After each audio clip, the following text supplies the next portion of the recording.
Good morning, I'm sat with Tony Sammut, the General Manager at the Spinnaker Tower. Good morning, Tony. Good morning, Steph.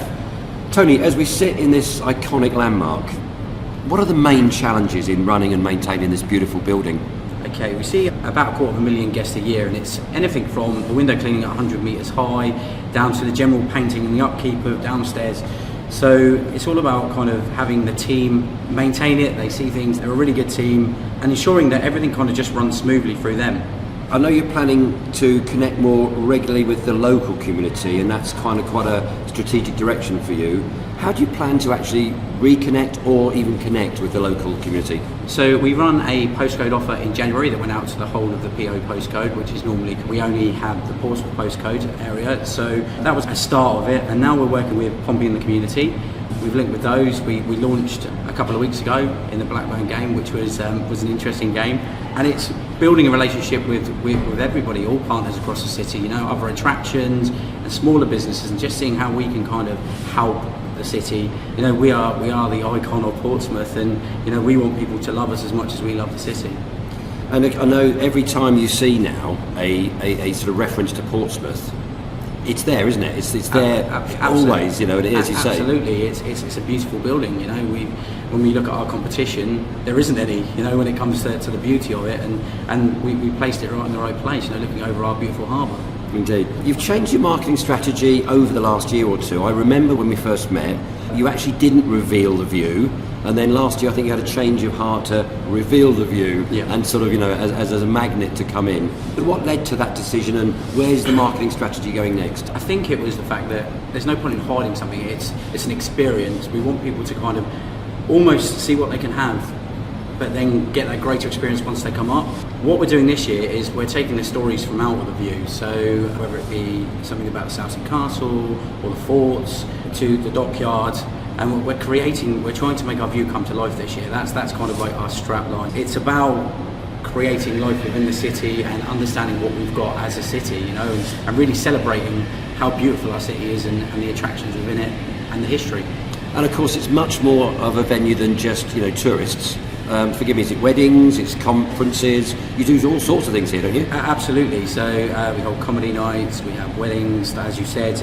It's a whole list of, you know, from businesses coming in and renting out spaces to Christmas events. So it's literally a broad market that we kind of go out to. And we change the colour of the tower to set events and for charity events. So we hit all markets in a very kind of unique way. You know, to say that you've held your wedding up at 100 metres high looking over Portsmouth Harbour is very unique, and the photos that come off the backdrop are incredible.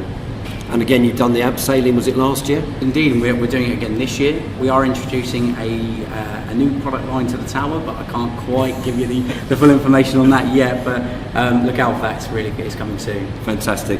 As we sit here, as you know, I myself had the pleasure of being up on this deck a number of times. I personally never tire of the view, but do you see many people returning time after time, or are people come here once and never come again? I think it's a bit of both. So we have our annual membership, which we see a return quite regularly of those visitors, but in general we get quite a few tourists from outside the city, so that is a kind of one-off visit, I think. But more and more with re-engaging with the city, we're seeing return visits, and it's not just because of the view, which is incredible, but it's also the fact that we're putting more and more on for the community. So we've got a Sunset Sundays, which is obviously every Sunday, and it's champagne up in the clouds. We've also got Peter Rabbit coming in Easter half term, which is a new thing for us as well as going out to the city. So it's a constant changing the offer, re-engaging and trying to get people to see it not just as a viewing tower, but as something to come to as an experience.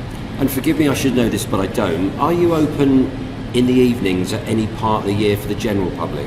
We're not at the moment, but it is something we're looking into. The view is obviously completely different, but just as incredible in the evening as it is in the daytime.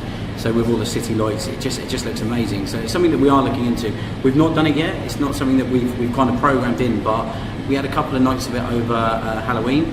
But it's something that with the Sunset Sundays that we're seeing more and more increasing business, and the sky dining with Steph Moon, it's creating more evening trade. It's very difficult with having the hospitality side of the business, because obviously we are very it's very well booked. So Yeah, and let's say I mentioned the evening because I was here the other night for the Armed Forces Covenant event. I'd not been up at night before. The view was completely different, but equally stunning. Absolutely, it's incredible in the evening. It almost takes on a whole different view. So it is something that we will look to do, but it's not in this year really. So what are the plans going forward for the next 2 or 3 years? Where do you see this attraction in 2 or 3 years' time? So we're going to add features to the attraction continuously. There's an adrenaline experience coming in. Again, I can't give you too much detail on that yet until I've kind of got the sign off on that. And it's more about, like you said, re-engaging with the city and making it that iconic building that everyone loves. You know, it's such a beautiful building. You know, we're trying to attract more and more people to the city, and it's about kind of making sure that Portsmouth is on the map, not only in Spinnaker Tower, because it is very important to me, obviously, but also the whole city, and driving people to the city.